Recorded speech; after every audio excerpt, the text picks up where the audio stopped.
দক্ষিণ চব্বিশ বিভিন্ন জায়গা থেকে কৃষি উৎপাদক ব্যবসায়ী আর অনেকে জানতে, বিশেষ করে সুদীপ দা এবং অমিতাভ মিলে তারা মায়ের মধ্যে করে না, কিন্তু আজকে একাধিক সংগঠনকে এক জায়গায় নিয়ে এসছেন। ব্যবসা করতে গেলে পয়সা লাগে, তারা স্টেট ব্যাংক এসছেন। প্রশিক্ষণ লাগে, তার জন্য বিভিন্ন সংগঠন এবং সরকারি সুবিধা কিভাবে পাওয়া যায় তার জন্য সরকারি বিভাগের লোক, হর্টিকালচার, এগ্রিকালচার থেকে আরম্ভ করে বিভিন্ন ডিপার্টমেন্টের লোকেদের ডেকেছেন। আমার মনে হয় খালি ভাষণের আকারে নয়, এই ধরনের অনুষ্ঠান এক একটা ডিপার্টমেন্টের ডিসকাশন হওয়া উচিত, ওদিক থেকে প্রশ্ন হওয়া উচিত। কারণ কি লিখে দিলে হবে না, সমস্যাগুলো তারা যদি বলতে পারতেন তাহলে বেশি লাভ হতো। সেই জন্য লম্বা প্রোগ্রাম করে এক একজন আধা আধা ঘন্টা ডিসকাশন করলে আরও বেশি লাভ হতো। আমার মনে হয় আগামী দিনে সেটা করার চেষ্টা হবে, তাহলে সত্যিকার এই ধরনের প্রোগ্রামের লাভ হবে। তো যাই হোক, আমাকেও ডাকা হয়েছে, সেজন্য ধন্যবাদ। দেখুন, আমরা দক্ষিণ চব্বিশ পরগনার যারা মানুষ সব দিক দিয়ে পিছিয়ে, এখানকার সমাজ, সামাজিকভাবে, রাজনৈতিকভাবে, অর্থনৈতিকভাবে। আর স্বাধীনতার 80 বছর হয়ে গেলেও যোগাযোগ ব্যবস্থা থেকে শিক্ষা, স্বাস্থ্য সব ব্যাপারে এখানকার মানুষ বঞ্চিত। এখানে ইনকামের কোনো রাস্তা নেই, সবাইকে ভোরবেলা উঠে কলকাতা যেতে হয়। সে বাড়ির কাজ করা থেকে ড্রাইভার থেকে আরম্ভ করে লেবার, সবাইকে, রাজমিস্ত্রি সবাইকেই যেতে হয়। সেজন্য লক্ষ্মীকান্তপুর লোকাল, নামখানা লোকাল বা ক্যানিং লোকাল, বারুইপুর থেকে জয়নগর লোকাল, সব সকাল থেকে ভিড়ে ভিড়। এখনো এর কোনো পরিবর্তন হয়নি। ভারতবর্ষের বহু জায়গায় আমি গেছি, হোটেল থেকে আরম্ভ করে বিয়ে বাড়ি, সেখানে ডেকোরেটরের কাজ করছে দক্ষিণ চব্বিশ পরগনার ছেলে। কি করে কিনা, বাসন্তী গোসাবা থেকে আরম্ভ করে সব ছেলেরা করে। হোটেলে ব্যাগটা নিয়ে যাবে থেকে আরম্ভ করে জল দেবে, খাবার দেবে, থালা তুলবে। পশ্চিমবাংলার ছেলে, তার মধ্যে দক্ষিণ চব্বিশ পরগনা বেশি, কারণ আমরা গরিব, বাধ্য হয়ে 10,000 12,000 টাকার কাজ ওখানে করি, অর্ধেক খরচা হয়ে যায়। এখানে এই ধরনের স্বাবলম্বী বা উদ্যমিতার কাজের প্রয়োজন আছে। আমরা পেপারে দেখছি, টিভিতে শুনছি, বড় বড় কোম্পানি আসে, 10,000, 42, 45,000 কোটি টাকা পর্যন্ত ইনভেস্ট করবে। কত চাকরি হবে?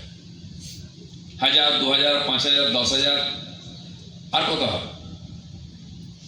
সরকার ট্যাক্স পাবে, আর্থিক লাভ হবে কিছু, কিন্তু সাধারণ মানুষের কাজের ব্যবস্থা অতটা হতে পারবে না। 50 লক্ষের কাছাকাছি ছেলে বাংলার বাইরে আছে। আমরা চাই তারা বাড়ি ফিরুক, বাড়ির থেকে ব্যবসা করুক, চাকরি করুক, খাক, পরিবারের সঙ্গে থাকুক। তো ওই বড় বড় ইন্ডাস্ট্রিতে হবে, কারণ তারা বেশিরভাগই আনস্কিল্ড লেবার, তাদের চাকরি হবে না বেশিরভাগ। এই ধরনের যারা ছেলেপুলে আছে তারা ছোট ছোট কাজ করুক। এখানে আমাদের 24 পরগনা হচ্ছে একটা ফলের বড় জায়গা, ফল আর জল। এখানে পেয়ারা, আমার মনে পড়েছে যখন ঝুড়ি ঝুড়ি পেয়ারা দিচ্ছিল সবাই। আমি এখানে RSS এর প্রচারক ছিলাম 85 থেকে 96, 11 বছর। তো সাইকেল করে এদিকে যেতাম, ধবধবির দিকে, রামনগরের দিকে। তো গাছে সব সকালবেলা পেয়ারা পড়তো, ডাক দিত, দিদা কোথায় যাচ্ছ?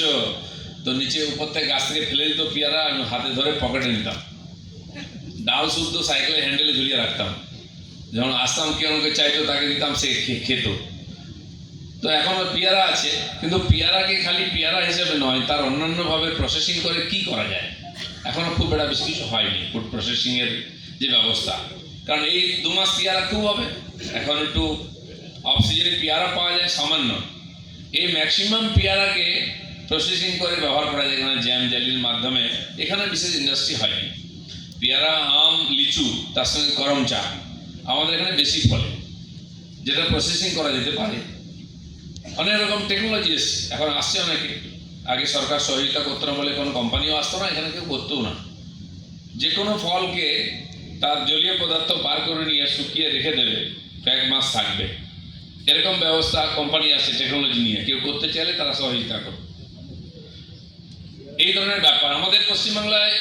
আর আমরা জানি দক্ষিণ চব্বিশ পরগনার অর্ধেকটা জলে ভর্তি, ভেড়ি থেকে আরম্ভ করে নদী, পুকুর সবই আছে। তো যদি মাছের চাষ বা মাছ ধরার ব্যবস্থা হয়, বহু লোকের কাজ হতে পারে। আমি যেখানে থাকি ওটা দক্ষিণ চব্বিশ পরগনা, ভাঙড়ের মধ্যে। আমার বাড়ির পেছন থেকে ভেড়ি শুরু হয়, আর যতদূর তাকানো যায়, যদি বিমানে আসেন কলকাতায়, বিমানবন্দরে নামার আগে যদি ঘুরে যায় দিকটা, জলই জল দেখা যায়, আর সব দক্ষিণ চব্বিশ পরগনার মধ্যে আছে।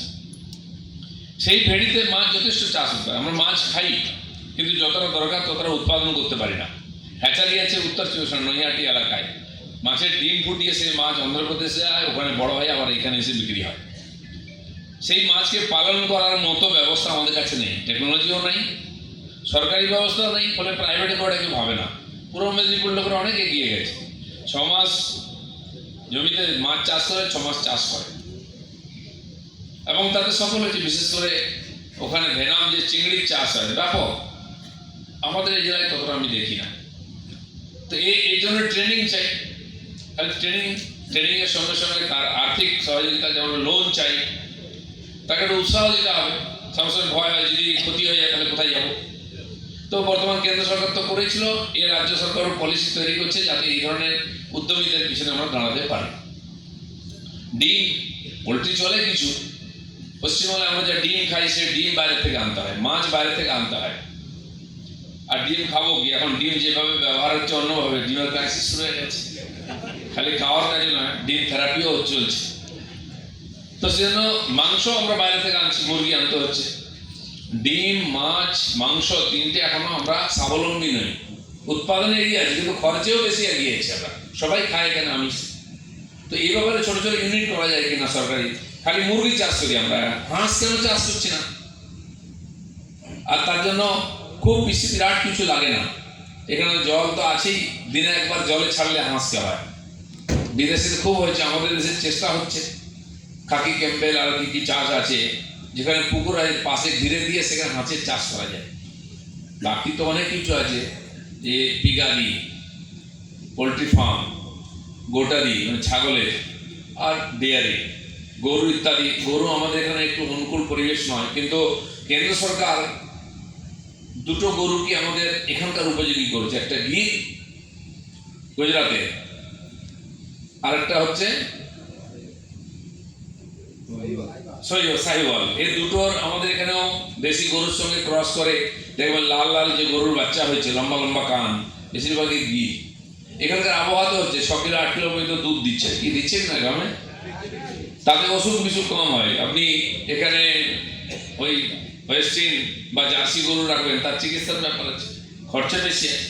এই গরু রেখে কম খরচায় চাষ করা যায়। তো চেষ্টা না করলে কলকাতার উপর নির্ভর হয়ে কত প্রজন্ম চলবো? সম্ভব নয়। তাই জন্য সরকারও চেষ্টা করছে, নতুন পলিসি নিয়ে আসছে যাতে আমরা স্বাবলম্বী হতে পারি।